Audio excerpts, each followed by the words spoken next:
இயேசுவுக்கே நன்றி, இயேசுவுக்கே நன்றி, இயேசுவுக்கே புகழ், இயேசுவுக்கே புகழ், இயேசுவுக்கே ஆராதனை, இயேசுவுக்கே ஆராதனை, இயேசுவுக்கே மகிமை, இயேசுவுக்கே மகிமை. ஹல்லேலூயா, ஹல்லேலூயா. மரியே வாழ்க, மாதா நாமம் வாழ்க. அப்படியே அமர்ந்து கொள்வோம். இயேசுவில் பிரியமானவர்களே, 50வது ஆண்டு விழாவிலே ஆண்டவருக்கு நன்றி செலுத்திக் கொண்டிருக்கின்றோம். இந்த ஆலயம் கட்டி எழுப்பி 50வது ஆண்டுகளாகின்றது. இந்த நேரத்திலே நம் வாழ்க்கையை கட்டி எழுப்ப சில விவிலிய சிந்தனையை நாம் தியானிக்க இருக்கின்றோம். ஹல்லேலூயா, ஹல்லேலூயா.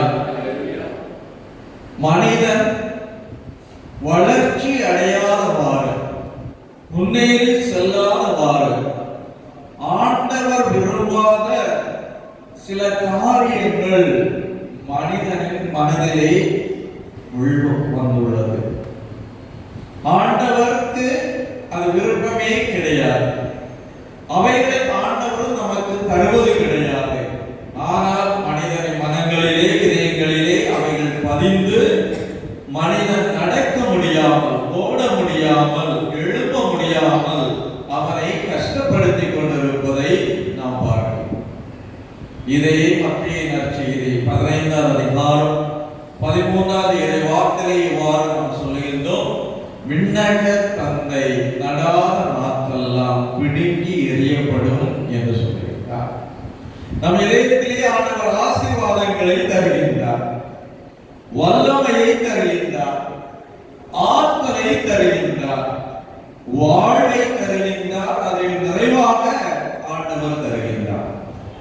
இவ்வளவு ஆசீர்வாதங்கள் இருக்க நேரத்திலே ஆண்டவருக்கு விருப்பமில்லாத சிலவைகளும் நம் மனங்களிலே, இதயங்களிலே வந்து ஆண்டவருடைய ஆசீர்வாதங்களை மறைத்து விடுவதையும் நாம் பார்க்கிறோம். விண்ணக தந்தை நடாத நாட்கள் ஏராளம் நம் மனங்களிலே. மத்தேயு நற்செய்தி 13வது அதிகாரத்திலே ஒரு ஓமை வழியாக கடவுள் சொல்லுகின்றார். ஒரு மனிதன் நல்ல விதையை நிலத்திலே விதைக்கின்றார். இரவிலே வந்து நன்றாக தூங்கிக் கொள்கின்றார். மறுநாள் அவன் சென்று பார்க்கும் பொழுது அவன் வயலிலே களைகள் உருவாகி வருவதை பார்க்கின்றான். நல்ல விதையை விதைத்து வந்தவன் வயலிலே களைகள் எப்படி வந்தது, எப்படி உருவாகியது என்பதை அவன் பார்க்கின்றான். அப்படி என்றால் அவனுக்கு விரும்பாத, அவனுக்கு தேவையில்லாத ஒன்று அவனுடைய வயலிலே வளர்வதை விவிலியத்தின் வழியாக ஆண்டவர் இயேசு கிறிஸ்து நமக்கு கற்றுத் தந்திருக்கிறார். நம் வாழ்விலே அப்படி என்றால் கடவுளுக்கு விருப்பமில்லாத கலைகள், கடவுளுக்கு விருப்பமில்லாத நாற்றுகள் பல நம் இதயத்திலே இருக்கிறது. அமைதி இன்மை, பயம், அச்சம், தோல்விகள், கவலைகள், ஏமாற்றங்கள், தடுமாற்றங்கள், இப்படி என்று ஏராளமானவை ஒரு மனிதனுடைய இதயத்திலே வந்து அவன் சரியாக வாழ முடியாதபடி, அவன் சரியாக எழுப்பி நடக்க முடியாதபடி அவனை அமுக்கி வருவதை நாம் பார்க்கிறோம்.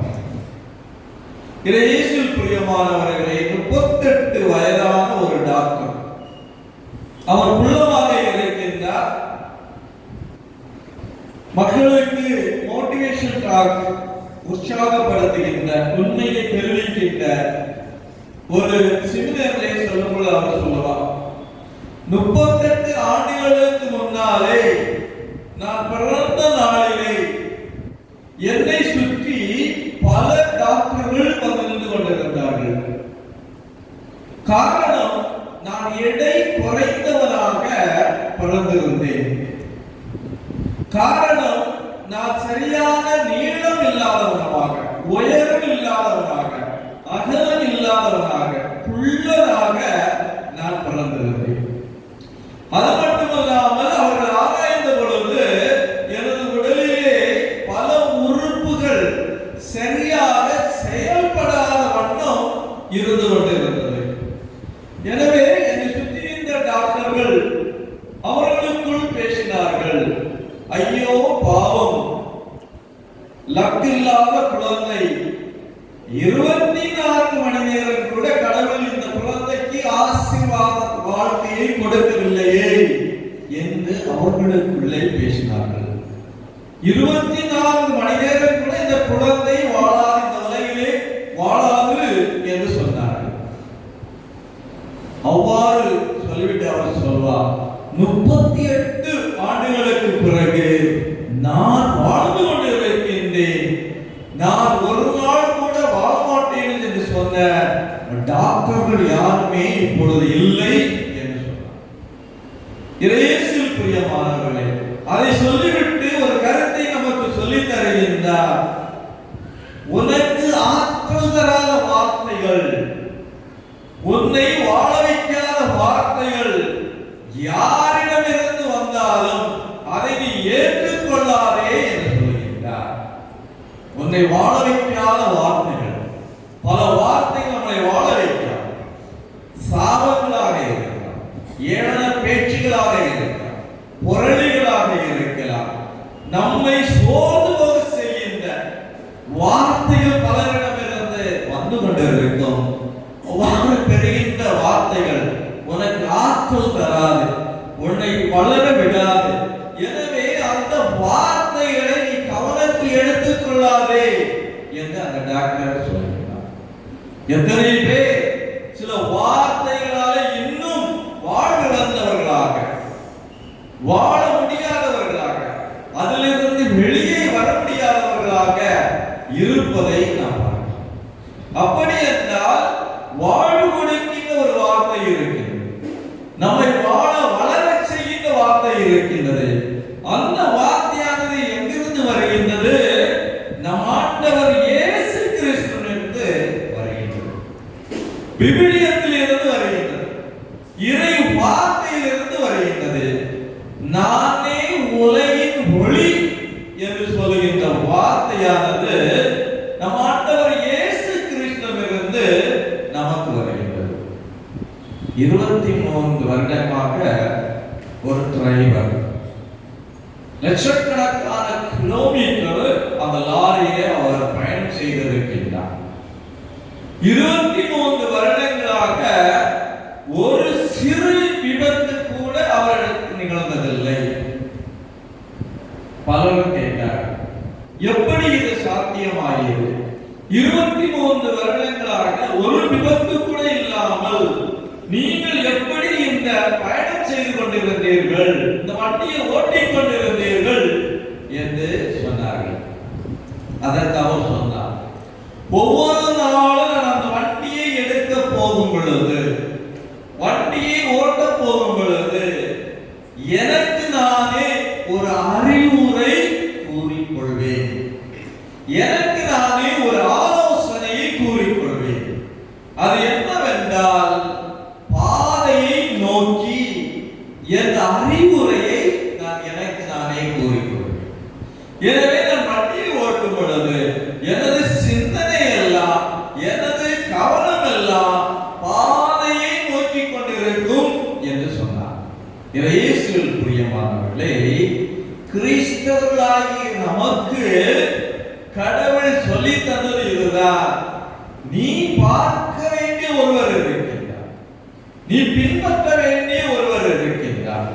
அவர்தான் நம் ஆண்டவர் இயேசு கிறிஸ்து. ஒவ்வொரு நாளும் காலையிலே எழுந்தவுடன் ஆண்டவரை நோக்கி, கிறிஸ்துவை நோக்கி, கிறிஸ்துவை பின்பற்ற, அவர் சொல் கேட்க, அவர் சித்தம் அறிய என்று நமக்கு நாமே சில அறிவுரைகளை கொடுத்தோம் என்றார், சில ஆலோசனைகளை கொடுத்தோம் என்றார்.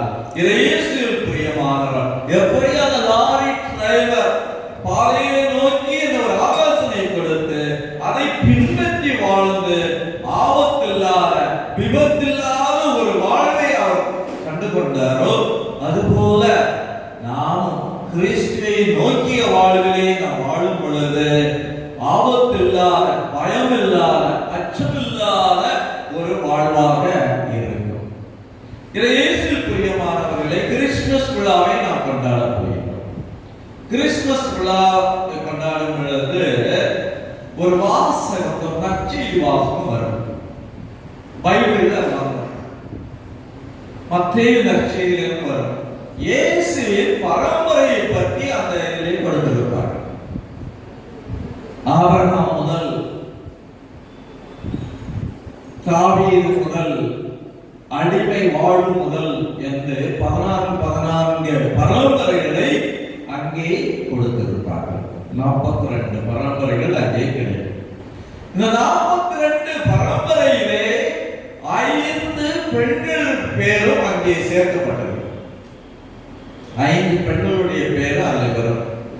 அந்த 5 பெண்களை நீங்கள் பார்த்தீர்கள் என்றால் உலக கண்ணோட்டத்திலே ஆசீர்வாதம் அற்றவர்களாக இருப்பார். ஆசீர்வாதம் அவருக்கு இல்லையோ, கடவுளுடைய கிருபை அவர்களுக்கு கிடைக்கவில்லையோ, எந்த நிலையிலே தான் அவர்கள் இருப்பார்கள். ஆனால் அவருடைய பேர் இயேசுவின் பரம்பரையிலே அங்கே எழுதப்பட்டிருக்கிறது. ஆசீர்வாதம் இல்லாத இவர்கள் கடவுளுடைய ஆசீர்வாதத்திற்கு உள்ளே வருவதை நாம் பார்க்கிறோம். தாமோ என்று ஒரு பெண்மணியை பற்றி எழுதப்பட்டிருக்கும். தொடக்கம் 38 அதிகாரத்திலே அவர்கள் வருவார்கள். ஆசீர்வாதம் அற்றவராக, ஒரு பொய்யான ஒரு நாடகம் நடத்துபவராக, பொய்யான ஒரு வாழ்க்கை நடத்துபவராக அவர் அங்கே சித்தரிக்கப்பட்டிருப்பார். சல்மோன் என்பவருடைய மனைவியாக ஒரு பெண்மணி வருவார்கள், ரகாபு என்று சொல்லக்கூடியவர். அவரும் புறவினத்தை சேர்ந்தவர். கடவுள் தேர்ந்தெடுத்த மக்கள் குலத்தை சேர்ந்தவர் அல்ல, புறவினத்தை சேர்ந்தவராக இருப்பார். போவாஸ் என்பவருடைய மனைவியாக ரூத்து வருவார்கள். அவரும் புறவினத்தை சேர்ந்தவர்களாக, கடவுளுடைய ஆசீர்வாதம் பெற்ற தேர்ந்தெடுக்கப்பட்ட மக்கள் இனத்திலே வராதவராக இருப்பார். அதுபோல உரியாவின் மனைவியாக பெத்சேதா என்பவருடைய பேர் வரும். ஏமாற்றப்பட்ட பெண்மணி, குடும்ப வாழ்க்கை வாழ்ந்து கொண்டிருந்தவர். தாவீதால் ஏமாற்றப்படுகின்றார்கள், கணவன் கொலை செய்யப்படுகின்றார். இப்படி ஒரு ஆசீர்வாதம் இழந்த ஒரு பெண்மணியாக அங்கே விபிலிய சித்தரிக்கின்றது. அவரும் அந்த ஆண்டவருடைய பரம்பரையிலே வருகின்றார். இறுதியாக மரியா, நம் அன்னையாக, வணக்கத்திற்குரியவராக, மரியாதைக்குரியவராக போற்றுகின்ற அன்னை மரியா உலக பார்வையில் அவர்கள் பார்க்கும் பொழுது ஆசீர்வாதம் இழந்தவராகத்தான் இருந்தார்கள். திருமணத்திற்கு முன்னாலே பிரச்சனை அங்கே கிளம்புகின்றது. திருமண வாழ்க்கை எப்படி இருக்குமோ என்ற கவலை மக்களிடத்திலே இருந்தது. மக்கள் பார்வையிலே மரியா கூட ஆசீர்வாதம் இழந்தவராக இருக்கின்றார். ஆனால் கடவுளுடைய பார்வையிலே இவர்கள் ஆசீர்வாதம் பெற்றவர்களாக மாறிவிடுகிறார்கள், கடவுளுக்கு உகந்தவர்களாக மாறிவிடுகிறார்கள், கடவுளுடைய ஆசீர்வாதத்தை பெறுகின்றார்கள். கபிரியேல் தூதர் வந்து சொல்லுகின்றார், அருள் நிறைந்தவரே என்று அன்னை பார்த்து சொல்லுகின்றார், நீர் ஆசீர்வதிக்கப்பட்டவர். உலகம் நீ ஆசீர்வதிக்கப்படவில்லை என்று சொன்னது, கடவுள் சொல்லுகின்றார் நீ ஆசீர்வதிக்கப்பட்டவர் என்று சொல்லுகின்றார். இப்படி உலக பார்வையிலே ஆசீர்வாதம் இழந்தவர்களாக, கடவுளுடைய அரசத்தின் வெளியே இருந்தவர்களாக கருதப்பட்ட இவர்கள் கடவுளாலே ஆசீர்வாதத்திற்குள்ளாக கொண்டு வரப்படுகின்றார்கள். இதை இயேசுவில் பிரியமானவர்களே, பெரிய ஒரு ஆறுதல் தரும் பாடமாக இது இருக்கிறது. சில நேரத்திலே நாம் கருதுவது உண்டு, நான் ஆசீர்வாதம் இழந்தவன், புறக்கணிக்கப்பட்டவன், கடவுளுடைய கிருபை இல்லாதவனாக இருக்கிறது, கடவுளுடைய அன்பு எனக்கு கிடைக்கவில்லை, கடவுளுடைய பிரசன்னம் அவருடைய உடனிருப்பு என்னிடம் இல்லை, எல்லா நிலைகளிலும் தோல்விகள், என் பழைய காலம் மோசமான காலமாக இருக்கின்றது என்று கவலை கண்ணீரோடு இருக்கின்ற மக்களுக்கு இந்த செய்தி கடவுள் ஆசீர்வாதமற்றவர்களையும் கடவுள் அவருடைய ஆசீர்வாதத்திற்காக கொண்டு வருகின்றார் என்பதையும் நமக்கு கிறிஸ்துமஸ் சொன்னாலே ஆண்டவருடைய இரக்கம், ஆண்டவருடைய அருள். அந்த கிறிஸ்துமஸை நமக்கு கொண்டாட வைக்கின்றது. இயேசுவை கொண்டு வந்து நமக்கு அந்த அருள் வரத்தை தருகின்றது. இதை இயேசுவில் பிரியமானவர்கள். எனவே பழைய காலம் நம்மை ஒன்றும் செய்துவிட முடியாது. பழைய வரலாறு, பழைய சூழ்நிலை அது நம்மை ஒன்றும் செய்துவிட முடியாது. வேலையற்றவர்கள் சொல்லுகின்ற வார்த்தையினாலே நம்முடைய வளம் நிறைந்த வாழ்வு நின்று போவது கிடையாது. இல்லை என்றால் இயேசு கிறிஸ்து இந்த உலகத்திலே பிறந்திருக்க மாட்டார். எல்லாவற்றையும் கடந்துதான் நம்மை அவர் அழைக்கின்றார். எல்லாவற்றையும் அறிந்துதான் கடவுள் நம்மை அழைக்கின்றார். எனவே இயேசுவில் பிரியமானவர்களே, நாம் முன் செல்கின்ற நாட்கள், நாம் கடந்து செல்கின்ற நாட்கள் ஆண்டவருடைய நாட்களாக இருக்கின்றது என்றும் அது ஆசீர்வதிக்கப்பட்ட நாட்களாக இருக்கும் என்பதும் உணர வேண்டும். எனவே வேதனை தேவையில்லாதது. ஏமாற்றப்பட்டோம், கஷ்டப்பட்டோம், துன்பப்பட்டோம், அதிலே இருந்து அதையே சிந்தித்துக் கொண்டிருப்பது தேவையற்றது. கடவுளுடைய பிறப்பினாலே அந்த ஆசீர்வாதம் வருது, கடவுளுடைய பிறப்பினாலே வாழ்வு வருகின்றது என்பதை நாம் புரிந்து கொள்ள வேண்டும். இயேசுவில் பிரியமானவர்களே, 2 Towers சொல்லிட்டு ஒரு புஸ்தகம் எழுதியிருக்கிறாங்க. அதுல ஒரு அரசர் வந்து இவ்வாறு சொல்ல ஒரு கேள்வி கேட்கிறார். எப்படித்தான் இந்த மக்கள் வாழ்வார்கள்? பகைமை நிறைந்த உலகத்திலே இருக்கின்றார்களே, வெறுப்பான உலகத்திலே இருக்கின்றார்களே, வளர்ச்சி அடைய முடியாமல் முட்டு போடுகின்ற உலகத்திலே இருக்கின்றார்களே, கோபத்தை கண்டுகொண்டு இருக்கின்றார்களே, எப்படிதான் இந்த மக்கள் வாழ்வார்கள் என்ற ஒரு கேள்வியை அதிலே எழுப்புகிறார். இதை இயேசுவுக்கு நாமும் பார்க்கின்றோம், உலகத்தை பார்க்கின்றோம். பழி சொற்கள், பகைமை வாழ்வு, போராட்ட உலகமாக இருக்கிறது. இந்த உலகத்திலே நாம் எப்படி வாழ்வது? குடும்பத்திலே போராட்டம், குடும்ப வாழ்க்கையிலே போராட்டம், தனிப்பட்ட மனிதனுடைய வாழ்க்கையிலே போராட்டம், சமூகத்திலே இறங்கினால் அதுவும் போராட்டமாக இருக்கின்றது.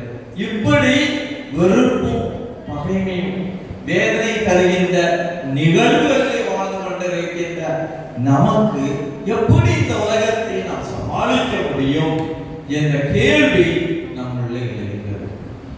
அதற்கு பதில் எங்கே கிடைப்பது? பதிலை எங்கிருந்து நாம் பெற்றுக்கொள்வோம் என்று நாம் சிந்தித்து பார்த்தால் இயேசுவில் பிரியமானவர்களே, விவிலியம் நமக்கு அதை கற்றுத்தரும். விவிலியம் நமக்கு பதில் தரும். விவிலியமானது பல புஸ்தகங்களால் எழுதப்பட்டது. நிறைய புஸ்தகங்கள், விதவிதமான புஸ்தகங்களை நாம் பார்க்கின்றோம். ஆனால் எல்லாம் கூறுவது ஒன்றே ஒன்று, அன்பு என்ற ஒரு வார்த்தையை சொல்லிதான் எல்லா புஸ்தகங்களும் இருக்கும். எல்லா கருத்துகளும் அன்பு என்ற ஒரு வார்த்தையில தான் முடியும். அங்கேதான் நாம் காண்கின்றோம். யோவான் எடுத்து சொல்வதை போல கடவுள் அன்பானவர் என்று சொல்லுகிறது. கடவுள் அன்பானவர் என்று சொல்லுகிறது. இயேசுவில் பிரியமானவர், கடவுள் நம்மை அன்பு செய்பவர் மட்டுமல்ல, கடவுள் நம்மை அன்பு செய்பவர் மட்டுமல்ல, கடவுளே அன்பானவராக இருக்கின்றார் என்று சொல்லுகிறார். அவர் நம்மை அன்பு செய்வது அவருடைய அன்பினாலே. பெரிய வரலாற்று செய்தி என்னவென்றால் நம்மை மீட்டதும் அந்த அன்பினால் தான். யோவான் 3:16 சொல்லப்பட்டது, கடவுள் உலகை எவ்வளவு அன்பு செய்தார் என்றால் என்று சொல்லப்பட்டது.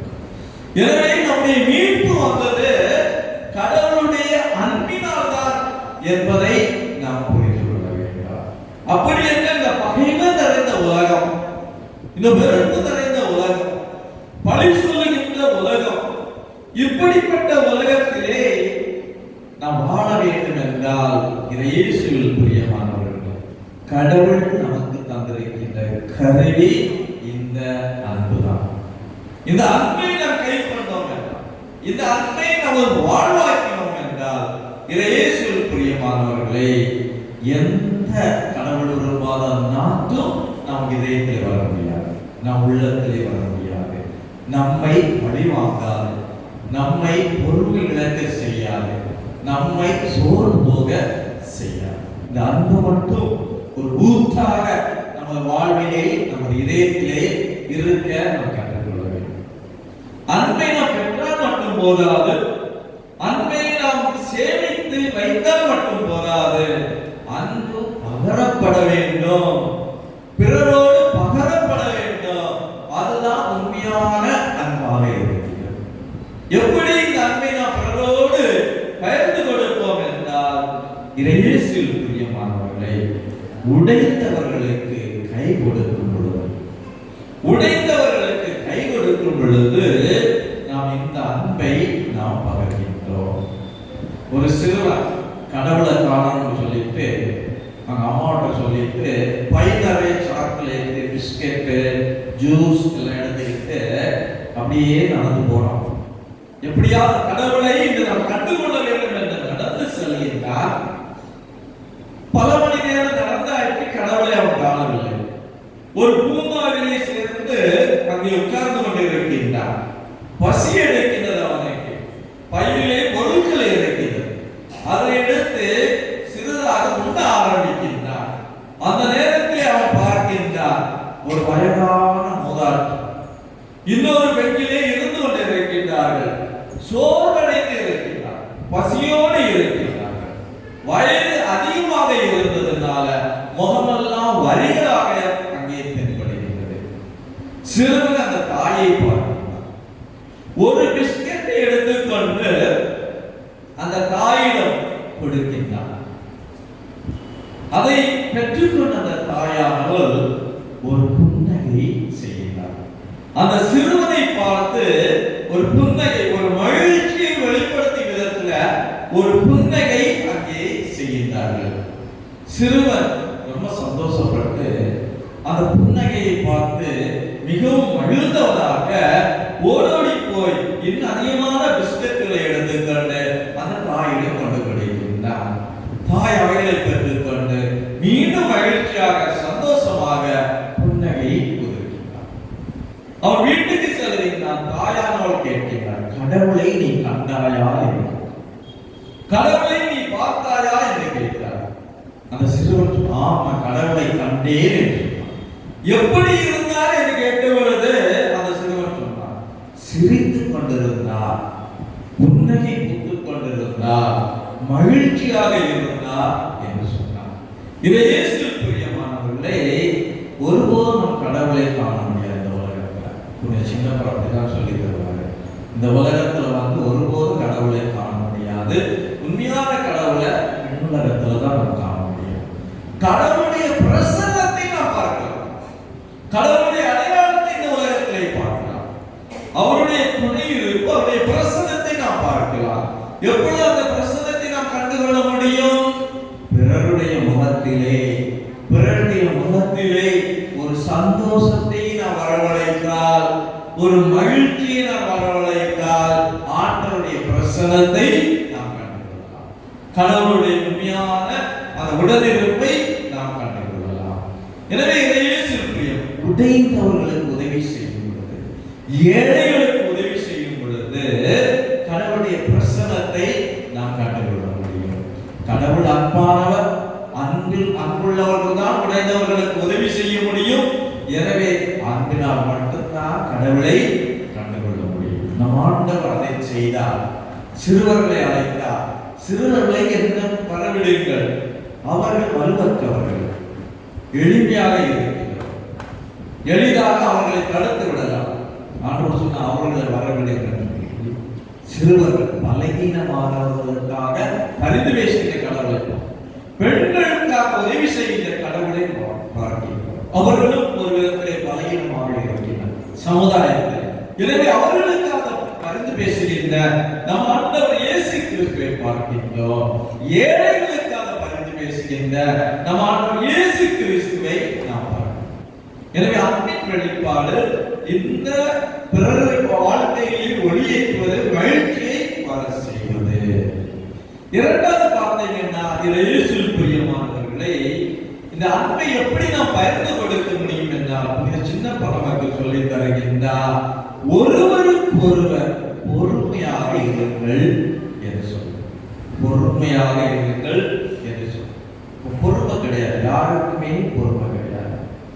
ஒரு ப்ரொஃபஸர் அழகாக சொல்லுவார், இந்த காலகட்டத்தில் நம் பக்கத்தில் இருக்கிறவர் என்ன பேசுகிறார் என்று யாருமே கவனிப்பதில்லை. அவர் என்ன சொல்ல வர்றாரு, எதை அவர் வெளிப்படுத்துகிறாரு, என்ன கருத்து வச்சிருக்கிறாரு, எந்த சிந்தனையை நமக்கு தருகிறாரு என்று அவர் சொல்வதை, பிறர் சொல்வதை கேட்பதற்கு யாருக்குமே நேரம் கிடையாது, தயாராக இல்லை என்று அவர் சொல்வார். அவர் பேசுவதற்கு முன்பாக நாம் பேசுகின்றோம், நமது கருத்துக்களை வெளிப்படுத்தி விடுகின்றோம். இது நமது, நாம் எந்த முன்சார்பு எண்ணத்தோடு இருக்கின்றோமோ அவைகளை பொறுமை இல்லாத ஒரு வாழ்க்கையாக இருக்கும். சின்னப்பர் சொல்லியிருந்தார், கடவுள் பொறுமையோடு இருக்கின்றார். பேர் அவ்வாறே சொல்வார், 2 பேரும் 3:9 எப்படி சொல்வார், கடவுள் உங்களுக்காக பொறுமையாக இருக்கின்றார் என்று சொல்வார். எனவே பொறுமை உள்ளவர் அன்பை கடைபிடிப்பார். அன்பு பொறுமை உள்ளது என்று சொல்லுகிறது. மூன்றாவது நம்ம பார்த்தோம்னா, இயேசுவில் பிரியமானவர்களே, அன்பின் வெளிப்பாடு எப்படி வரும் என்றால், தாராள உள்ளம் எவரிடத்தில் இருக்கின்றதோ அது அவனிடத்தில் அன்பின் வெளிப்பாடு. தாராள உள்ளம் தேவைப்படுறாங்க, தாராளம் பிறருக்கு உதவி செய்வாங்க. யார் அவருடைய கடிதத்தில் இவ்வாறு சொல்வார், 2ஆம் அதிகாரம் 15-16, ஒரு ஏழையை பார்த்து கொண்டு நீ நல்லா இருக்கிறாயா என்று சொல்லிக்கொண்டு நீ நல்லா கடவுளுடைய ஆசீர்வதிப்பார் என்று நாம் அனுப்பிவிட முடியாது. அவன் பசியாக இருக்கின்றானா, அவன் துன்பத்திலே இருக்கின்றானா என்பதை தெரிந்து அவனுக்கு உதவி செய்கின்றவர்களாக நாம் இருக்க வேண்டும் என்று யார் சொல்றார். எனவே வார்த்தை மட்டும் போதாது, அவைகள் செயலிலே காண்பிக்கப்பட வேண்டும் என்று சொல்றார். தாராள மனம் உள்ளவர்களாக பிறருக்கு உதவி செய்ய வேண்டும் என்று தாராள மனம் உள்ளவர்களாக நாம் இருக்க வேண்டும் என்று ஆண்டவர் சொல்லுகிறார். இயேசுவில் பிரியமானவர்களை, 1 தெசலோனிக்கேயர் 5:11 இவ்வாறு சொல்லுகின்றது, பிறரை ஊக்கப்படுத்துங்கள், பிறருடைய வளர்ச்சியிலே பங்கு கொள்ளுங்கள் என்று சொல்லுங்கள். கலாத்தியர் 6:2 சொல்லுகின்றது, ஒருவருடைய சுமைகளை நீங்கள் தாங்கிக் கொள்ளுங்கள் என்று சொல்லுங்கள். ஒருவர் மற்றவருடைய சுமைகளை நீங்கள் தாங்கிக் கொள்ளுங்கள் என்று சொல்லுங்கள். மேலும் அன்பை பற்றி பார்ப்போம் என்றால், மன்னிப்பு கொடுக்கின்ற ஒரு வல்லமாக இருப்பதை நாம் மன்னிப்பு கொடுப்பார்கள். அன்புள்ளவர்கள் மன்னிப்பார்கள். அதை ஒருபோதும் நிறுத்திவிடக் கூடாது என்று சின்னப்பா சொன்னார். 1981ஆம் ஆண்டுல 2 நிகழ்வுகள் இந்த உலகத்துல அதிர்வலைகளை ஏற்படுத்தி. 1981ஆம் ஆண்டுல 2 பேர்கள் சுடப்பட்டார். அமெரிக்க நாட்டின் அதிபர் ரொனால்ட் ரீகன் சுடப்பட்டார். திருத்தந்தை 2ஆம் பவுல் ஜான் பால் சுடப்பட்டார். 1981 இந்த 2 நிகழ்வுகளும் நடந்தது. இதை ஆராய்ச்சி செய்து ஒருவர் ஒரு புத்தகத்தை எழுதுகிறார். அவர் எழுதும் பொழுது இவ்வாறு சொல்லுகின்றார், ரீகன் சுடப்பட்ட பொழுது சுற்றி நின்ற காவலர்கள் மற்றவர்கள் அவரை பாதுகாப்பாக எடுத்து ஒரு வண்டியிலே அமர்த்தி கொண்டு ஆஸ்பத்திரிக்கு கொண்டு போவாங்க. அவ்வாறு கொண்டு பொழுது ரீகன் என்ன செய்திருக்கின்றார், மகிழ்ச்சியோடு சிரித்து அவர்களோடு பேசியிருக்கின்றார். மகிழ்ச்சியோடு சிரித்து அவர்களோடு பேசியிருக்கின்றார். சுடப்பட்டவனை பற்றி அவருக்கு கவலை இல்லை. அதை பற்றி எழுதும் அந்த வரலாற்று ஆசிரியர் சொல்லுகின்றார், மனிதத்தின் உச்சம் என்று சொல்லுகின்றார். தான் காயப்பட்ட பொழுது தான் காயப்பட்டவனை பற்றி நினைக்காமல் அங்கிருந்தவர்களோடு சந்தோஷமாக அந்த ஆபத்தான நிலையில் அவர் இருந்தார் என்று மனிதத்தின் உச்சம் என்று சொல்லுகின்றார். திருத்தந்தை 2ஆம் ஜான் போல சுடப்படுகின்றார். அவரையும் ஒரு வண்டியில் வைத்து ஆஸ்பத்திரிக்கு கொண்டு செல்கின்றார்கள். அந்த நேரத்திலே என்ன நிகழ்ந்தது என்று பார்க்கும் பொழுது அந்த ஆராய்ச்சியாளர் எழுதுகின்றார், அவர் அந்த வண்டியிலே சென்று கொண்டிருக்கும் பொழுது என்னை சுட்டவனை மன்னித்து விடுங்கள் என்று சொன்னார். நான் உயிர் பிழைப்பாக என்பது தெரியாது, எனவே என்னை சுட்டவனை மன்னித்து விடுங்கள், அவனை தண்டித்து விடாதீர்கள் என்று அவனுக்காக பரிந்துரை பேசுபவராக இருக்கின்றார். அதை பற்றி அவர் எழுதுகொள்ள சொல்லுவார். திருத்தந்தை 2ஆம் ஜான் பால் இப்பொழுது புனிதத்தின் உச்சத்துக்கு சென்றார் என்று சொல்லுவார். மன்னிப்பவன் புனிதத்தின் உச்சத்துக்கு செல்கின்றார். மன்னிப்பவன் சிறந்த மனிதனாக மாறிவிடுகின்றார். எனவே இயேசுவில் பிரியமானவர்களே, மன்னிப்பு அன்பின் வெளிப்பாடாக வருவதை நாம் பார்க்கின்றோம். இறுதியிலே நாம் பார்க்க வேண்டும் என்றால் இயேசுவில் பிரியமானவர்களே, வாக்குறுதிகளை காப்பாற்றுபவன் உண்மையான அன்பை வெளிப்படுத்துவதாக இருக்கின்றார். வாக்குறுதி நாம் கொடுத்தோம் என்றால் அது மக்களுக்காக இருக்கட்டும், பிறருக்காக இருக்கட்டும், கடவுளுக்காக இருக்கட்டும், வாக்குறுதிகளை நாம் கொடுத்தோம் என்றால் இயேசுவில் பிரியமானவர்களே, அவர் அன்பின் வெளிப்பாடை உண்மையான வாக்குறுதிகளாக இருக்கிறது. இயேசுவில் பிரியமானவர்களே, சில இடங்களில் போடும் பொழுது கஷ்டத்தோடு சிலர் வந்து நம்மகிட்ட பேசுவாங்க. அவங்களே அந்த துன்பமான ஒரு நிலையிலே சேர்ந்து கொண்டு வாக்குறுதியை காப்பாற்ற முடியாத ஒரு நிலையிலே இருக்கிறார். ஒரு பெண்மணியான உண்மையாகவே ஒரு பையனை விரும்பியது, அவரோடு படித்த பையனை விரும்பியது. தந்தை அந்த பெண்மணிக்கு ஒரு கல்யாணம் ஏற்பாடு செய்கின்றார். அந்த பெண்மணியோ எனக்கு வேண்டாம் என்று சொல்லுகின்றார். தந்தையோ கிறிஸ்தவ மதத்திலே தான் கல்யாணம் செய்ய வேண்டும் வற்புறுத்துகின்றார். இல்லை என்றால் நான் தற்கொலை செய்து கொள்வேன் என்று பயம் காட்டிவிடுகின்றார். எனவே அந்த பெண்மணியானவள் ஒரு தவறான ஒரு வாக்குறுதியை அங்கே அந்த திருமணத்தை சம்மதித்து அவர் ஒப்புக்கொள்கின்றார். திருமணம் நடக்கின்றது. ஆனால் அதன் பிறகு அவரால் வாக்குறுதியை காப்பாற்ற முடியவில்லை. இன்னும் அந்த குழப்பங்கள், அந்த கஷ்டங்கள், துன்பங்கள் போய்கொண்டே இருக்கின்றன. அது உண்மையான அன்பு உள்ளவர்கள் வாக்குறுதியை காப்பாற்றுவார். சரியான வாக்குறுதியை கொடுத்து அதை காப்பாற்ற முயல்வார்கள். எனவே இயேசுவில் பிரியமான சகோதர சகோதரர்களே, இந்த நேரத்திலே திருவிழாவை நாம் நினைக்கின்றோம். ஆண்டவரிடத்திலே நாம் அதிகமாக வர வேண்டும் என்று நாம் எண்ணுகின்றோம். நாம் செய்ய வேண்டியது ஒன்றுதான், இந்த அன்பை வெளிப்படுத்துவோம். நம்முள் வைத்திருக்காமல் அதை வெளிப்படுத்துவோம். அதை எவ்வளவு விதத்திலே வெளிப்படுத்த முடியுமோ அவ்வளவு விதத்திலே நாம் வெளிப்படுத்தி விடலாம்.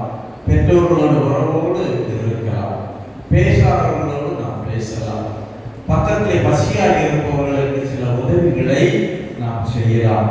இப்படிப்பட்ட வெளிப்படுத்துகின்ற காரியங்களை நாம் இறங்கும் பொழுதுதான் ஒரு திருவிழா இடத்துல ஒரு அர்த்தம் இருக்கும். ஒரு கிறிஸ்துமஸ் விழா கொண்டாடல அர்த்தம் இருக்கும். ஹல்லேலூயா, எல்லாரும் சொல்லுங்க hallelujah. Praise the lord, praise the lord. எல்லாம் முடிச்சிட்டோம், எல்லாம் எழுதுங்க. திருப்பலிக்கு போறோம், அதுக்கு ஒரு ஜெபத்தை மட்டும் பண்ணுறோம். எல்லாரும் எழுதுங்க.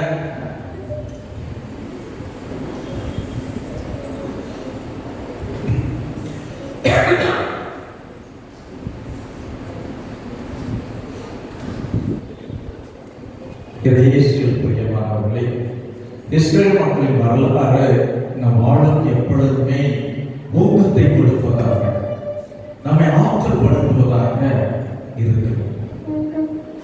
விடுதலை பயணம் 14வது அதிகாரத்தில் இவ்வாறு வாசிக்கிறோம். பார்வோ மன்னிடத்தை விடுதலை பெற்ற மக்கள் பாலைவனமாக சென்று கொண்டிருக்கிறார்கள்.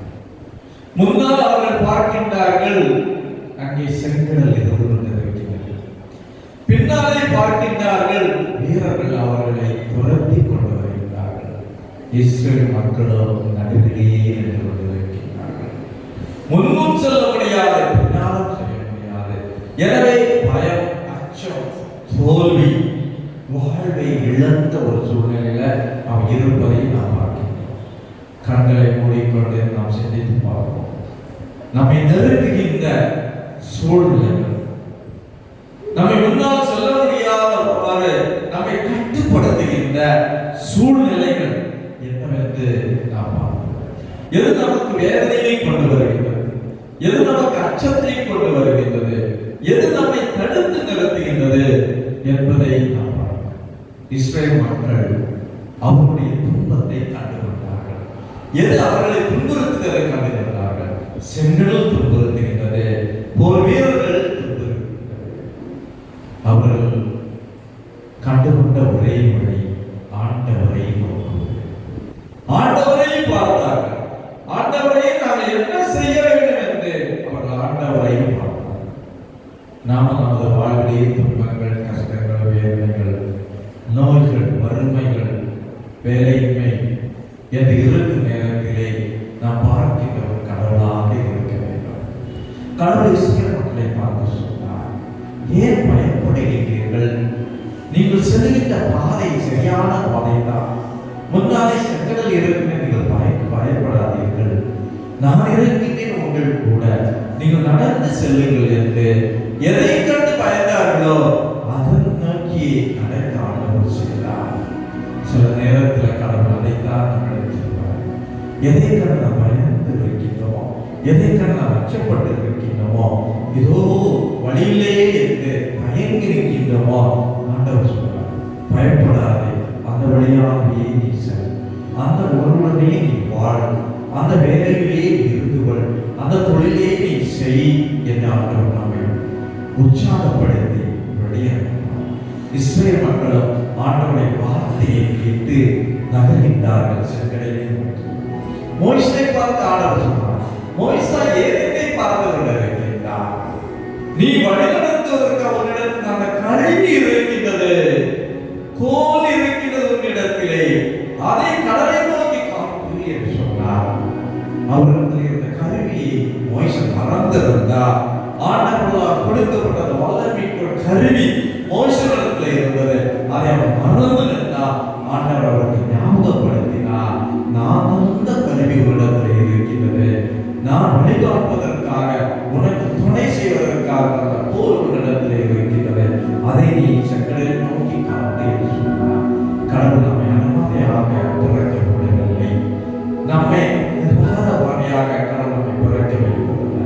ஆயுதம் வந்திருக்கின்றார், இறை வார்த்தை இருக்கின்றது, கருணை இருக்கின்றது, அருள் சாதனங்கள் இருக்கின்றது, ஏராளமான கருவிகளை ஆண்டவர் நமக்கு தந்திருக்கின்றார்.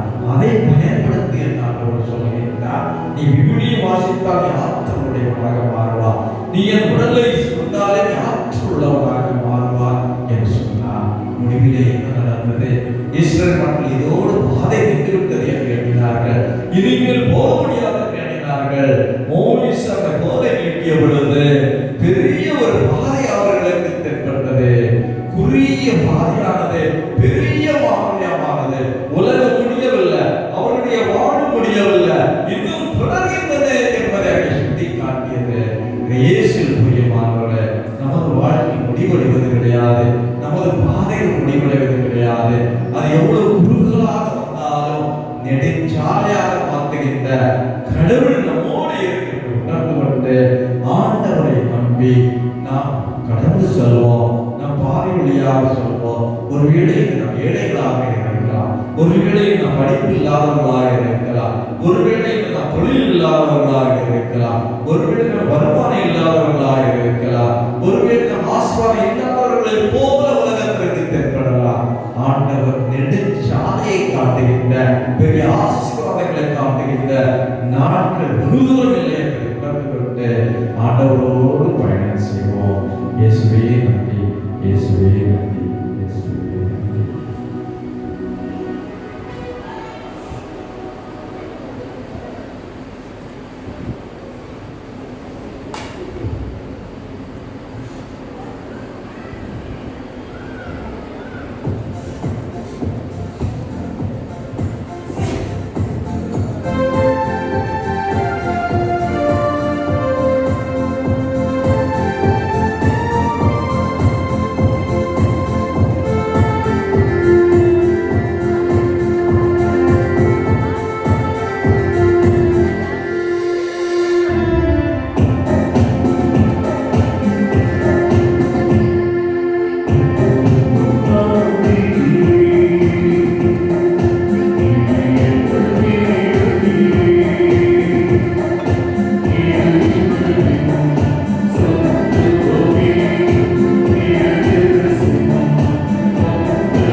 புரிய வைத்த இறைவனை வணங்கி ஒளியேற்றுவோம்.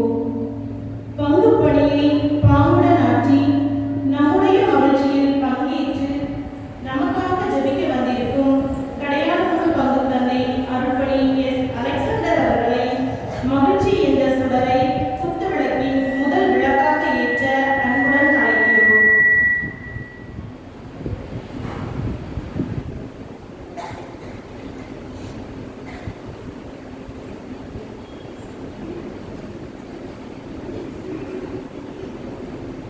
மனிதரும் புனிதரும் கலந்த கிறிஸ்துவின் ஆன்மீக ஒளியை நம்மில் வளர்க்கும் நம் பங்கு தந்தை அருள்பணி மரி அற்புதம் அவர்களை ஒளியேற்ற அன்புடன் அழைக்கின்றோம்.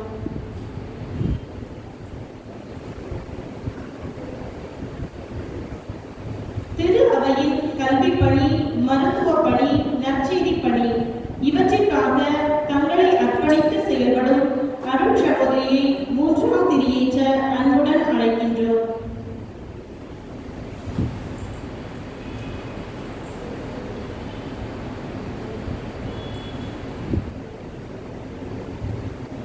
ஒளியின் வழியில் பயணிக்க துணிவு என்னும் ஒளியேற்ற புனித சூசையப்பர் அன்பிய தலைவர் திரு தனசீலன் அவர்களை அன்புடன் அழைக்கிறோம்.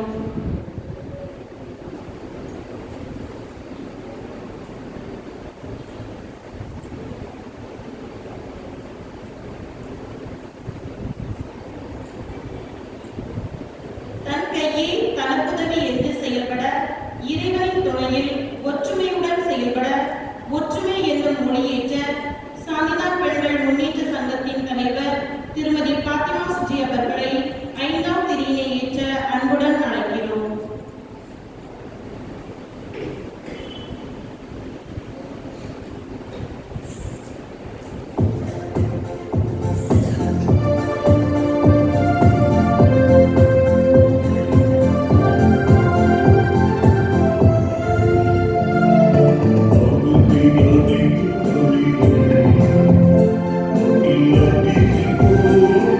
Thank you.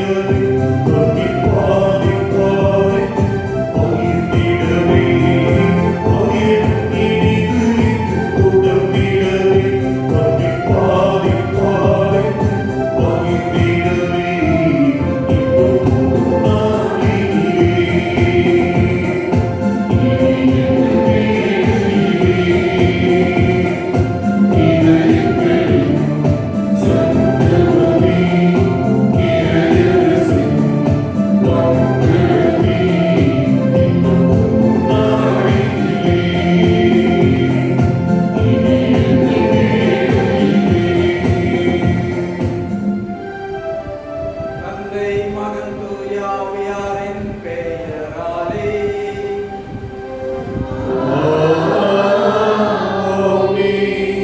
ஆண்டவராகிய இயேசு கிறிஸ்துவின் அருளும் கடவுளின் அன்பும் தூய ஆவியாரின் நட்புறவும் அனைவரோடும் இருப்பதாக.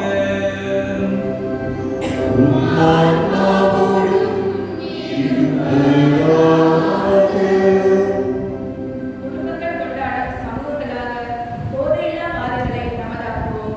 இயேசுவில் அன்பான இறைமக்களே, நமது பாதுகாவலர் திருவிழாவின் 5வது நாளாகிய இன்று நம்முடைய மகிழ்ச்சியை இணைத்து நமக்காக ஜெபிக்க வந்திருக்கும் அருள்பணியாளர்களையும் இறைமக்களாகிய உங்கள் அனைவரையும் இன்றைய திருப்பலியை சிறப்பிக்கும் 4வது அன்பு இறைமக்கள் சாந்திதான் பெண்கள் இயக்கம் இவற்றின் சார்பாக பெருமகிழ்வுடன் வரவேற்கின்றேன்.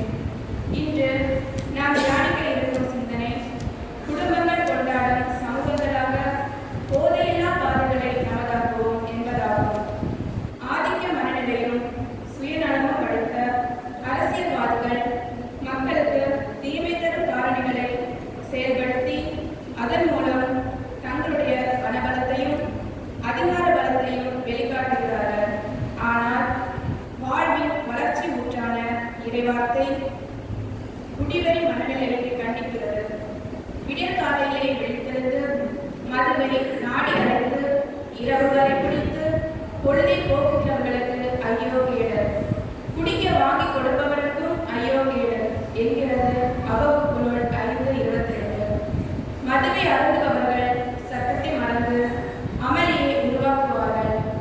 நம் உள்ளங்கள் குடிவெறி கரையாட்டத்தினாலும் இவ்வுலக வாழ்க்கைக்குரிய கவலைகளிலும் மந்தமடையாதபடியும் நம்முடைய குடும்பங்களில் உள்ள உறுப்பினர்கள் போதை பழக்க வழக்கங்களுக்கு ஆளாகாமலும் அடிமையானவர்கள் புது வாழ்க்கைக்காக தங்களை தயாரிக்கவும் அதற்கு ஆளுதவி கிடைக்கவும் இறைவன் நம்முடைய பங்கில் உள்ள மாணவர்கள், இளைஞர்கள், குடும்ப தலைவர்கள் அனைவருக்கும் நல்ல ஞானத்தை தந்து நம்மை சீர்படுத்திட புனித சபையினர் வழியாக இறைவனிடம் இத்திருப்பலியை ஜெபிப்போம். சகோதர சகோதரிகளே, தூய மரங்களை கொண்டாட நாம் அதிபரம் பொருட்டு நாம் பாவங்களை ஏற்றுக்கொள்வோம். எல்லாம் அல்ல இறைவனிடமும்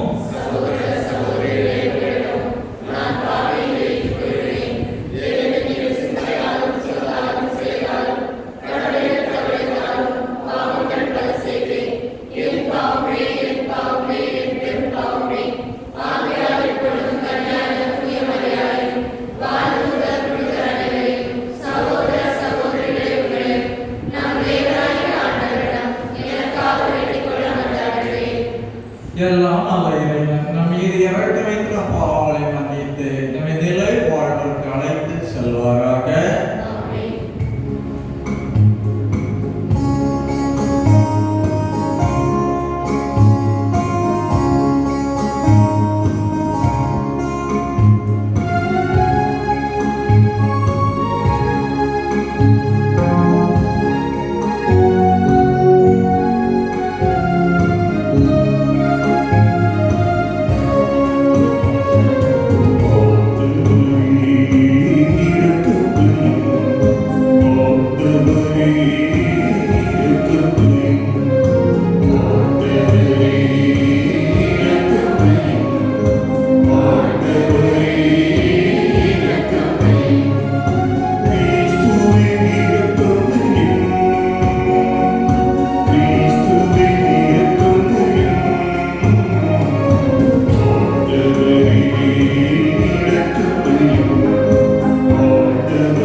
மன்னனமாக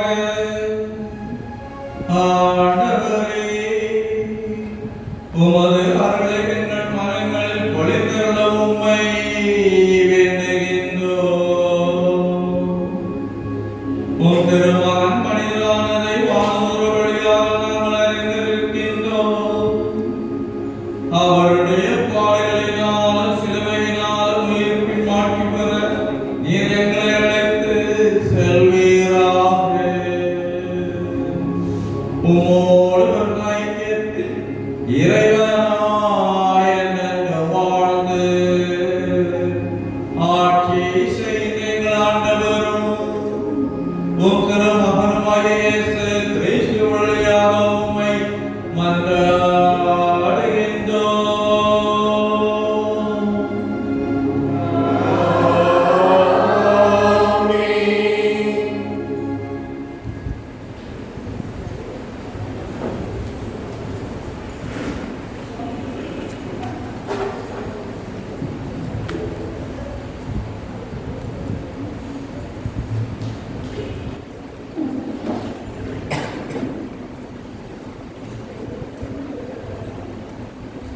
முதல் வாசகம் முன்னுரை. அளவுக்கு முந்தினால் அமிர்தமும் நஞ்சு, தீமை தீமை பயக்கும். எனவே நன்மையானவற்றை மட்டுமே நாடவும் பற்றி பிடித்து முன்னேறவும் நமது கலாச்சாரம் தூண்டுகிறது. குடும்பமாக சமூகமாக உறவோடு முன்னேற விரும்புகிறவர்களும் தூண்டுகிறார்கள். இந்த நல்ல தூண்டுதல்களை ஒதுக்கிவிட்டு உற்சாக பானங்களுக்கும் போதைகளுக்கும் அடிமைப்பட்டால் என்ன நடக்கும்? நம்பிக்கையாளர்கள் என்ன செய்ய வேண்டும்? எவற்றிலிருந்து நம்மை பாதுகாக்க வேண்டும் என்ற உறுதி கூறும் வாசகத்திற்கு செவி சாய்ப்போம்.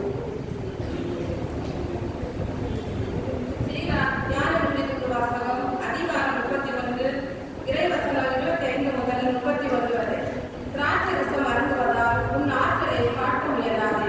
திராட்சை ரசம் பலரை அழைத்திருக்கிறது. இரும்பின் உறுதியை சூளை பரிசோதிக்கின்றது.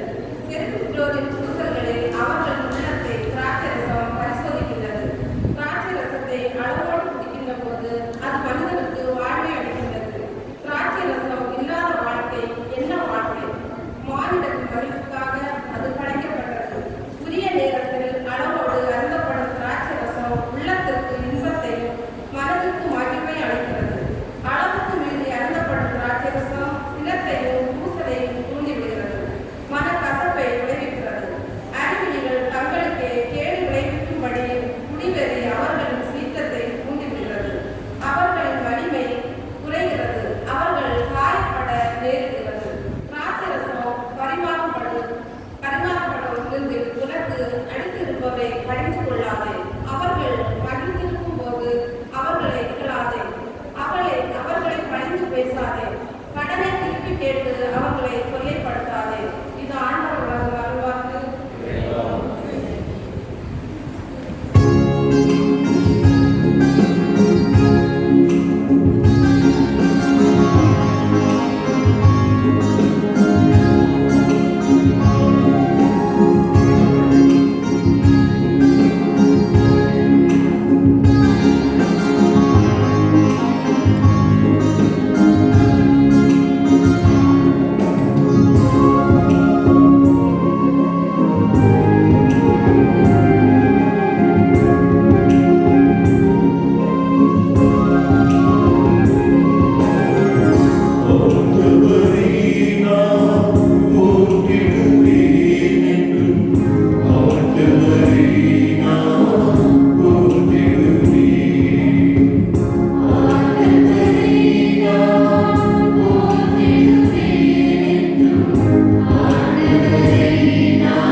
இரண்டாம் வாசகம். திருத்தூதர் பவுல் ரோமருக்கு எழுதிய திருமுகத்திலிருந்து வாசகம். அதிகாரம் 8 முதல் 9 முதல் 17 உள்ள இறை வார்த்தைகள். ஆனால் கடவுளின் ஆவி உங்களுள் குடிக்கொண்டிருந்தால் நீங்கள் ஊனியல்பை கொண்டிராமல் ஆவிக்குரிய இயல்பை கொண்டிருப்பீர்கள். கிறிஸ்துவின் ஆவியை கொண்டிருந்தோம் அவருக்கு உரியோரல்ல. பாவத்தின் விளைவாக உங்கள் உடல் செத்ததாயினும் கிறிஸ்து உங்களுக்குள் இருந்தால் நீங்கள் கடவுளுக்கு ஏற்புடையவர்கள் ஆக்கப்படுவீர்கள். அதன் பயனாக தூய ஆவி உங்களுக்குள் உயிராய் இருக்கும். மேலும் இறந்த இயேசுவை உயிர்த்தெழ செய்தவரின் ஆவி உங்களுக்குள் குடிக்கொண்டிருந்தால் கிறிஸ்துவை உயிர்த்தெழ செய்த அவரே உங்களுக்குள் குடிக்கொண்டிருக்கும். தம் ஆவியினாலே சாவுக்குரிய உங்கள் உடலையும் உயிர் பெற செய்வார். ஆகையால் சகோதர சகோதரிகளே, நாம் ஊனியல்புக்கு கடமைப்பட்டிருப்பதில்லை, அவ்வியல்பின்படி வாழ வேண்டியதில்லை. நீங்கள் ஊனியல்பிற்கு ஏற்ப வாழ்ந்தால் சாகத்தான் போகிறீர்கள். ஆனால் தூய ஆவியின் துணையால் உடலின் தீச்செயல்களை சாகடித்தால் நீங்கள் வாழ்வீர்கள். கடவுளின் ஆவியால் இயக்கப்படுகிறவர்களே கடவுளின் மக்கள். மீண்டும் அச்சத்திற்கு உள்ளாக்கும் மனப்பான்மையை நீங்கள் பெற்றுக்கொள்ளவில்லை, மாறாக கடவுளின் பிள்ளைகளுக்குரிய மனப்பான்மையை பெற்றுக்கொண்டீர்கள். அதனால் நாம் அப்பா தந்தையே என அழைக்கின்றோம். நாம் இவ்வாறு அழைக்கும் போது நம் உள்ளத்தோடு சேர்ந்து தூய ஆவியாரும் நாம் கடவுளின் பிள்ளைகள் என்பதற்கு சான்று சொல்லுகிறார். நாம் பிள்ளைகளாயின் உரிமை பெறு உடையவர்களாய் இருக்கின்றோம். ஆம், நாம் கடவுளிடமிருந்து உரிமை பெறுகிறோம். கிறிஸ்துவின் பங்காளிகள். அவருடைய துன்பங்களில் நாம் பங்கு பெற வேண்டும். அப்போதுதான் அவரோடு மாட்சியிலும் பங்கு பெறுவோம். இது ஆண்டவரின் அருள்வாக்கு.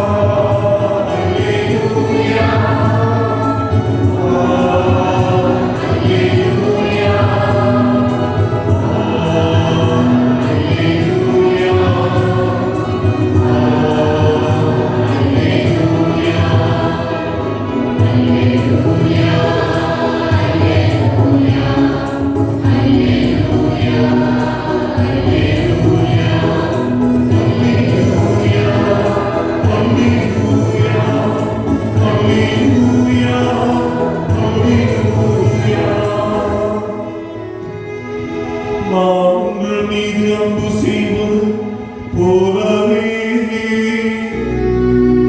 எங்களுக்கு ஒருவருக்கொரு அன்பு செய்யுங்கள் என்கிறார் ஆண்டவர்.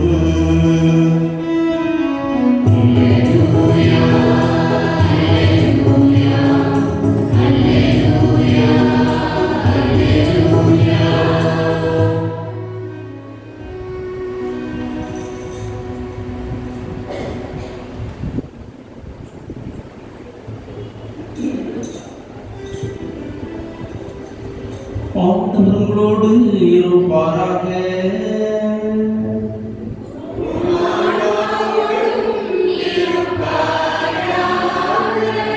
யோவான் எழுதிய தூய திருநற்செய்தியிலிருந்து வாசகம்.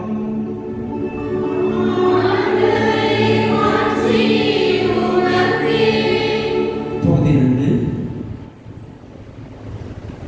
அருள்வாக்குகள் 1 முதல் 12 முடிய. கல்லியாவுள்ள கானாவில் திருமணம் ஒன்று நடைபெற்றது. இயேசுவின் தாயும் அங்கு இருந்தார். இயேசுவும் அவருடைய சீடரும் அத்திருமணத்திற்கு அழைக்கப்பட்டிருந்தனர். திருமண விழாவில் திராட்சரசம் தீர்ந்து போகவே இயேசுவின் தாய் அவரை நோக்கி, திராட்சரசம் தீர்ந்து விட்டது என்றார்.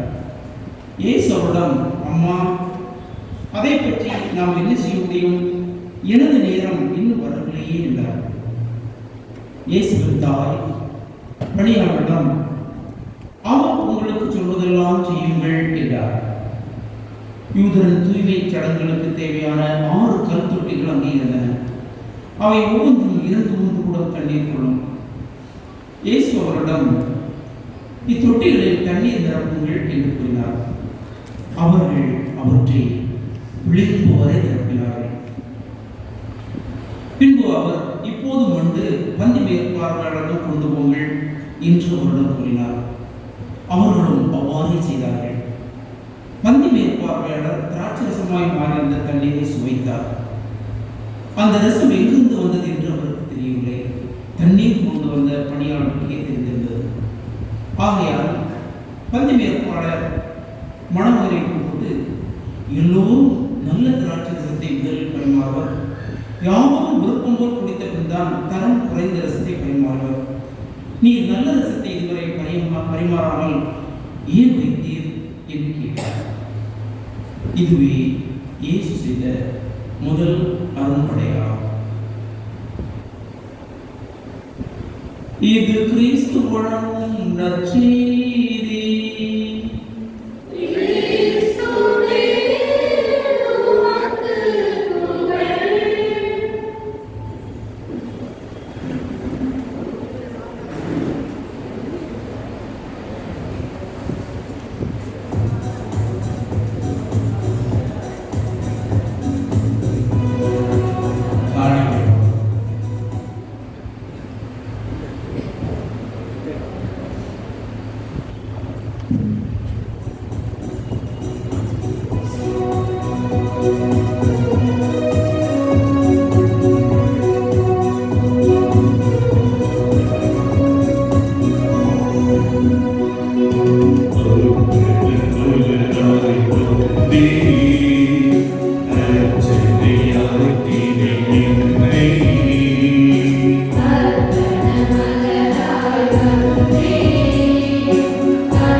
சகோதர சகோதரிகளை நாம் அனைவரும் புகழேற்கும் திருப்பலி எல்லாம் அல்ல தந்தையாகிய இறைவனுக்கு ஏற்றதாம்படி ஜெபியுங்கள்.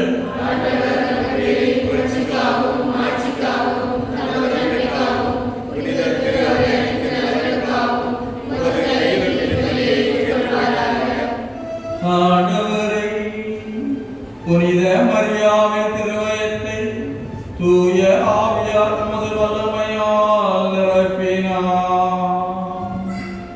உமது பீடத்தின் மேல் வைக்கப்பட்டுள்ள காணிக்கைகளை அவரை புனிதப்படுத்துவாராக. எங்கள் ஆண்டவராகிய கிறிஸ்து வழியாக உம்மை மன்றாடுகின்றோம்.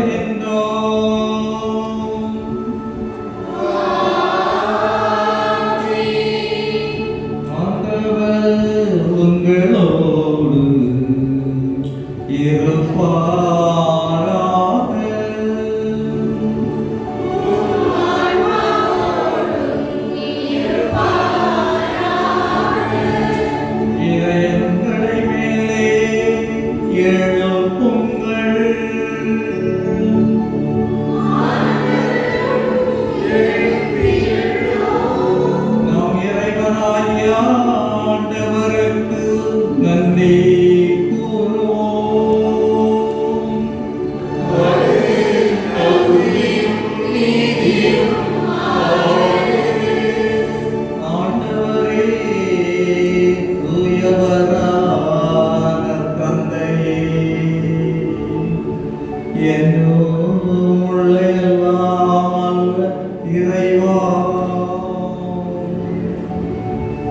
எங்கள் ஆண்டவராகிய கிறிஸ்து வழியாக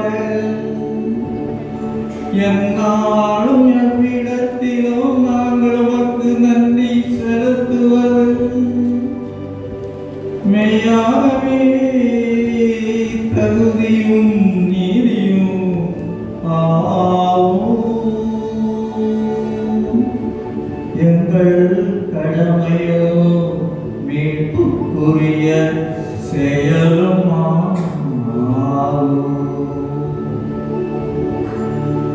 இறைவாக்கினர் அனைவரின் திருவுரைகள் கிறிஸ்துவை முன்னறிவித்தன. சொல்லற்கரிய அன்புடன் கண்ணித்தாய் அவரை தம் திருவயத்தில் தாங்கினார். அவர் வரையிருக்கின்றார் என யோவான் அறிவித்தார். வந்தவன் அவரை சுட்டி காட்டினார். நாங்கள் விழிப்போடு வேண்டுவதையும் அக்களிப்போடு தமது குரல் பாடுவதையோ அவர் காணும் பொருட்டு தமது பிறப்பின் மறைபொருளை முன்னரே மகிழ்வுடன் எதிர்பார்த்திருக்க எங்களுக்கு அருளினார். ஆகவே வானதூதர் முதன்மை வானதூதரோடும் அரியணையில் அமர்வோர் தலைமை தாங்குவோரோடும் வான்படைகளின் அணிகள் அனைவரோடும் சேர்ந்து நாங்கள் ஒரு மாட்சியை புகழ்ந்து பாடி முடிவின்றி அக்களித்து பாடுவதாவது.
ஆண்டவரே, நீர் மெய்யாகவே உரியவர், தூய்மை அனைத்துக்கும் ஊற்று.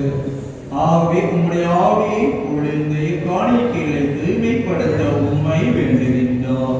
இவ்வாறு எங்கள் ஆண்டவர் இயேசு கிறிஸ்துவின் உடலும் இரத்தமுமாக எங்களுக்கு இவை மாறுவதாக.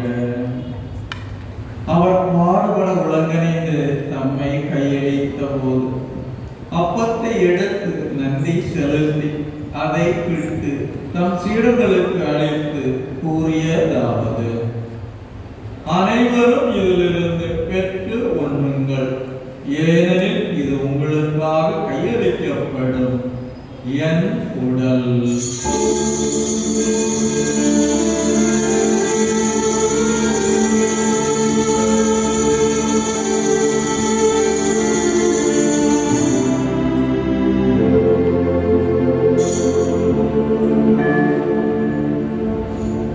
அவண்ணமே இரவிலிருந்து அருந்திய கிண்ணத்தையும் எடுத்து மீண்டும் ஒரு நன்றி கூறி தம் சீடர்களுக்கு அளித்து அவர் கூறியதாவது: அனைவரும் இதிலிருந்து பெற்று வருகுங்கள், ஏனெனில் இது புதிய நிலையான உடன்படிக்கைக்குரிய என் இரத்தத்தின் கிண்ணம். இது பாவ மன்னிப்புக்கென்று உங்களுக்காகவும் பலருக்காகவும் சிந்தப்படும். இதை என் நினைவாக செய்யுங்கள்.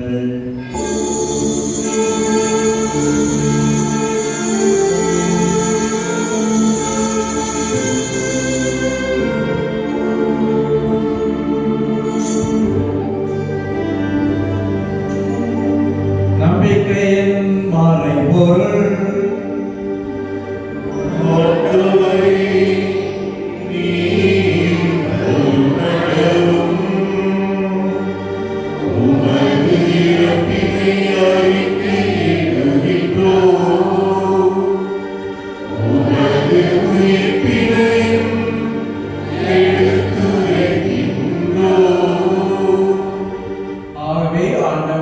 நாங்கள் கிறிஸ்துவின் இறப்பினை உயிர்ப்பின் நினைவு கூர்ந்து வாழ்வதன் அப்பத்தையும் மீட்பளிக்கும் கிண்ணத்தையும் அவர் ஒப்புக்கொடுக்கின்றோம். உன் திறந்து நின்று உமக்கு ஊழியம் புரிய தகுந்தவர்கள் என ஏற்றுக்கொண்டீர். எனவே உமக்கு நன்றி செலுத்துகின்றோம். மேலும் கிறிஸ்துவின் உடலிலும் இரத்தத்திலும் பங்குடைய எங்களை தூய ஆவியார் வந்து சேர்க்க வேண்டும் என உம்மை தாழ்மையுடன் மன்றாடுகின்றோம்.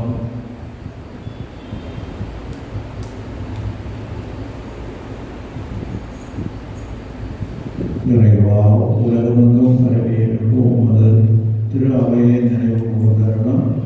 எங்கள் திருத்தந்தை பிரான்சிஸ், எங்கள் மறை மாவட்ட கஸ்தூரிக்க பரிபாலகர் பேராயர் ஆஞ்சநேய பாபுசாமி, எல்லா திருநிலையினர் ஆகிய அனைவரோடும் உமது திரு அவை அன்பில் நிறைவு பெற செய்தருளும். ஆண்டவரே, உயிர்த்தெழும் எதிர்ப்புடன் உயிர்கொள்ளும் எங்கள் உடற்பரப்புகளையும் இறந்தோர்களையும் இறக்கப்படுவதனை போது முதல் திருமணங்களை ஏற்றுக்கொள்ளும். எங்கள் அனைவர் மீதும் இருக்குமாயும். குறிப்பாக இந்த நாளை சிறப்பிக்கின்ற நாம் நம்முடைய குடும்பங்கள், சாந்திதான் இயக்க உறுப்பினர்கள் அனைவரையும் நீர் ஆசீர்வதித்து எந்த நோக்கத்திற்காக இந்த அமைப்புகள் ஏற்படுத்தப்பட்டவதோ அவற்றை நிறைவேற்றி சான்று வாழ்வாழ்ந்த அமைப்புகளாக உள்ளார்கள் அருளார். குறிப்பாக ஆண்டவரே, இன்று நடந்த அன்று விருந்திலே திருநற்புறத்தோடு பணி செய்த அனைவரையும் நீர் ஆசீர்வதியும். எங்கள் குடும்பங்கள் அமைதியும் வளர்ச்சியும் கிறிஸ்துவிடமிருந்து பெற்றுக்கொள்ளக்கூடிய அந்த நிறைவில் பங்கு பெற்று தேவையற்றவற்றை ஒதுக்கக்கூடிய துணிச்சலோடு தெளிந்த நிலைப்பாடுகளோடு வளர அருள்கிறார். கடவுள் கண்டித்தாகிய மரியாவுடைய கணவராகிய நீதிமானாகிய யோசிப்பு, தூய திருத்தூதர்கள், எங்கள் நோக்குவங்களாக தூயோர் ஆகிய அனைவருடனும், எங்கள் பாதுகாவலர் தூய பிரான்சிஸ் சவேரியாருடனும், அவர்களால் தேவசாயம் பிள்ளையுடனும் நாங்கள் நிலையான வாழ்வில் பங்கு கொள்ளும் தகுதி பெற்று திருமகன் இயேசு கிறிஸ்து வழியாக உம்மை பொழுதேற்று வரவருள்ள உம்மை மன்றாடுகிறோம்.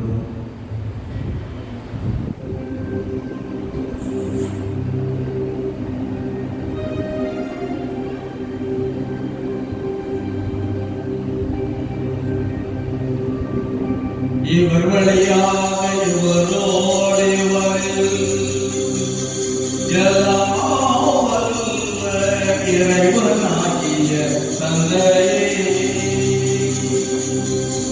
தூய ஆவியார் ஒன்றிற்கு எல்லா புகழும் ஆட்சியும் எனக்கு உமக்கு உரியதே.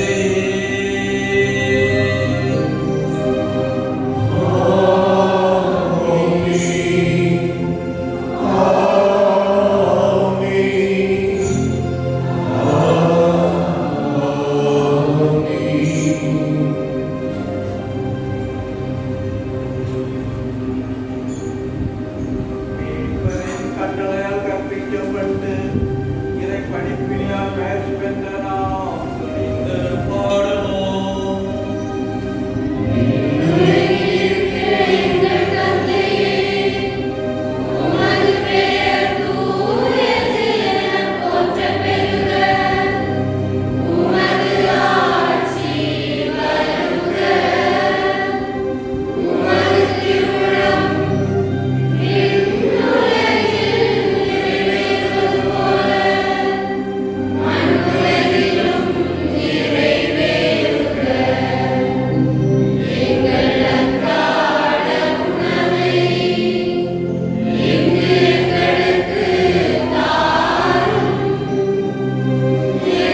மீட்பராகிய இயேசு கிறிஸ்துவின் வருகைக்காகவும் காத்திருக்கின்றோம்.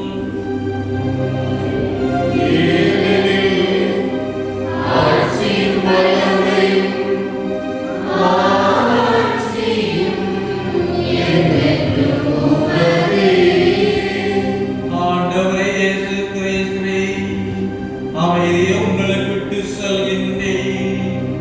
என் அமைதியை உங்களுக்கு அளிக்கின்றேன் எனும் திருத்தூதர்களுக்கு மொழிந்தீரே.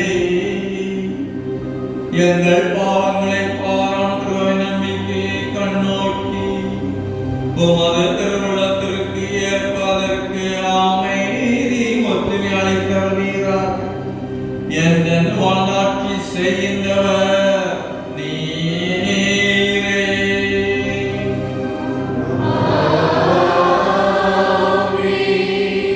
ஆண்டவருடைய அமைதி உங்களோடு என்றும் இருப்பதாக.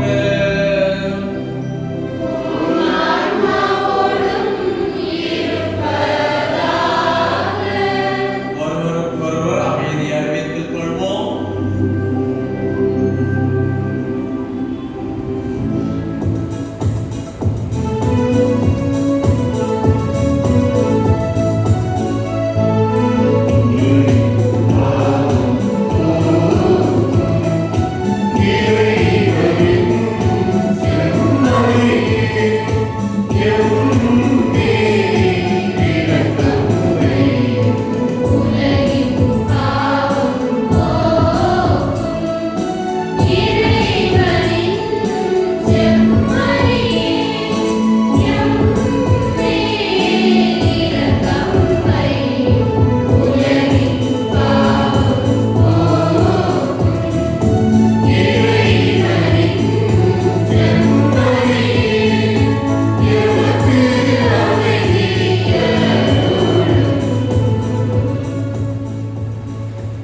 இதோ இறைவனை செம்மறி, இதோ உலகின் பாவங்களை போக்குபவர். செம்மறி விருந்திற்கு அழைக்கப் பெற்றோர் பேர் பெற்றோர்.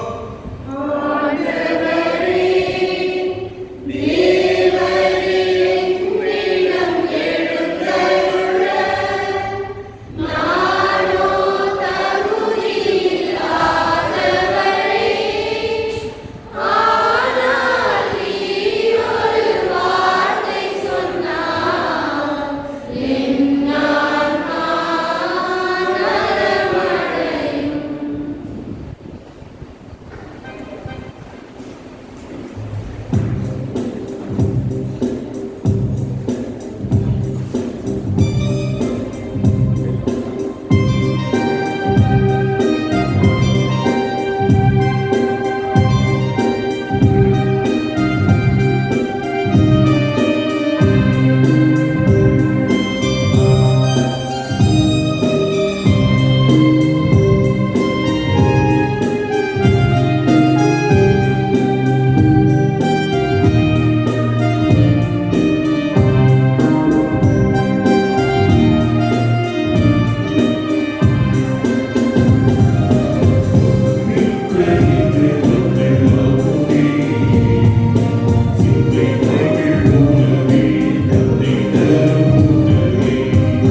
அன்பானவர்களே, உங்கள் அனைவருக்கும் என்னுடைய அன்பான திருவிழா வாழ்த்துக்களை தெரிவித்துக் கொள்கிறேன். இன்று நமக்கு அருள்பணியாற்றி ஒரு நற்செய்தி கொண்டாட்டத்தை இளைஞர்கள் நடத்தி அருமையான செய்தியை தந்து நம்ம எல்லாம் அருள் வாழ்கள் ஆழப்படுத்தி இருப்பவர் நமக்கு தெரிந்த அருள்பணியான சான்றவர்கள்.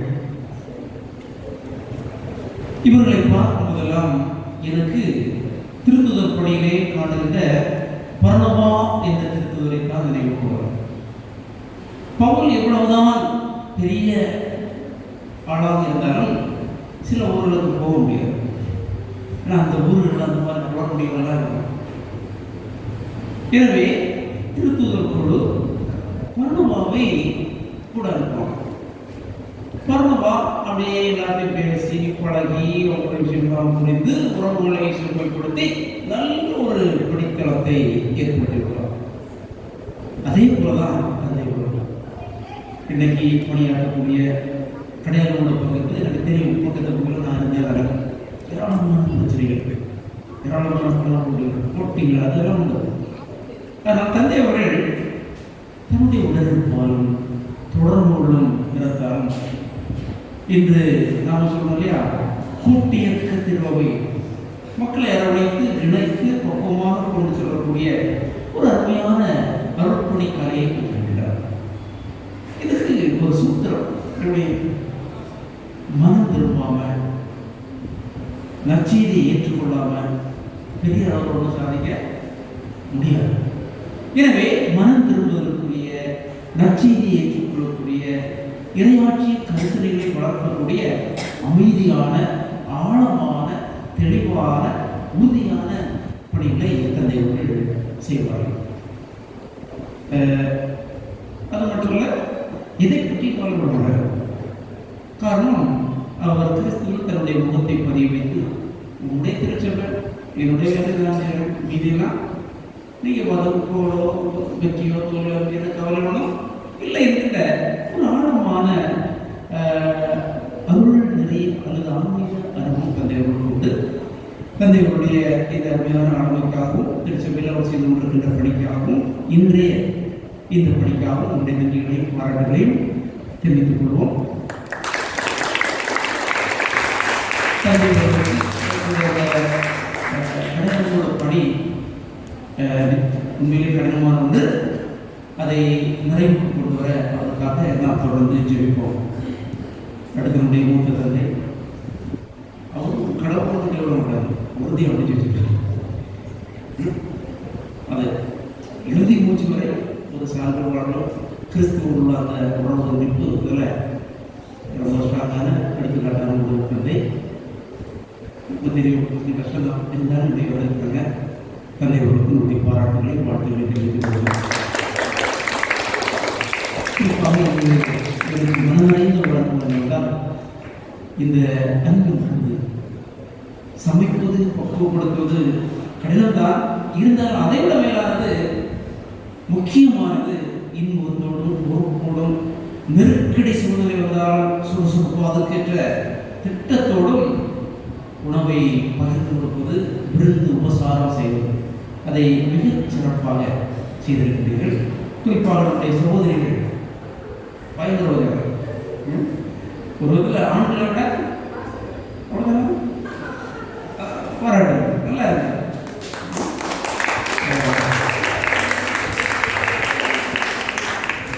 இது போல எல்லா காரியத்திற்கும் முன்வரும். சாந்திதான் இயக்குநரை வந்திருக்கிறார்.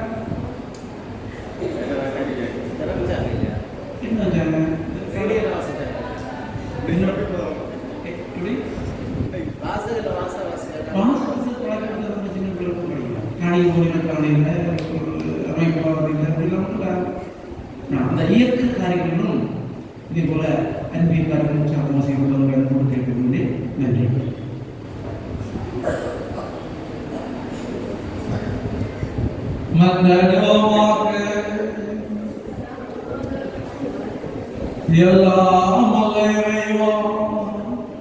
நிலையான மீட்பின் உறுதி கோட்டை பெற்றுக் கொண்ட நாங்கள் உண்மை வேண்டுகின்றோம்.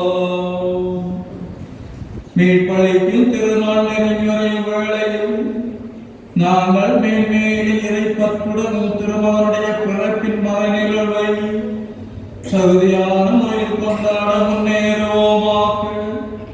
என்னென்று வளாட்சி செய்தார் வழியாக உம்மை மன்றாடுகின்றோம்.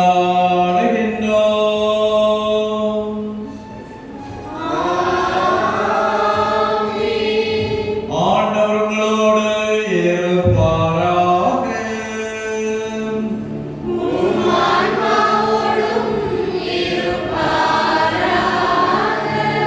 எல்லாம் வல்ல இறைவன் தந்தை மகன் தூய ஆவியார் உங்களை ஆசீர்வதிப்பாராக.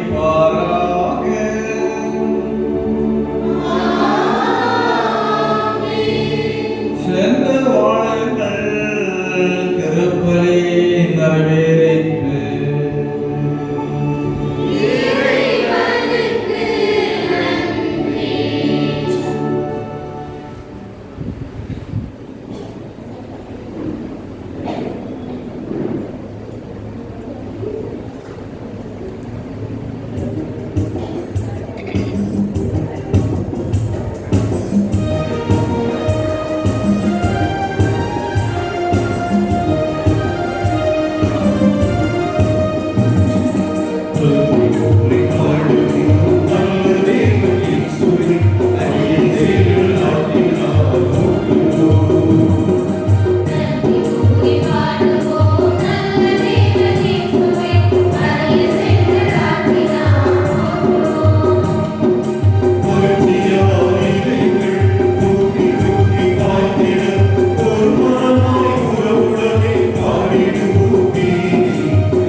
அன்பார்ந்தவர்களே, இன்று இந்த நற்செய்தி கொண்டாட்டமும் திருப்பலியும் பக்தியோடு இருந்ததற்கு மிக முக்கியமான ஒரு இசை இயக்குநராக செயல்பட்டவர் நம்முடைய தம்பி ராஜேஷ் ஆசாரி குளத்தில் இருந்திருக்கிறார். தம்பி ராஜேஷுக்கும் வாழ்த்துக்களையும் நம்முடைய பிள்ளைகளுக்கு புது நன்மைக்கான தயாரிப்புகள் நடந்து கொண்டிருக்கிறது. அதற்குரிய நெருங்கிட்டது எல்லா அந்த படிவத்தை எல்லாம் நிரப்பி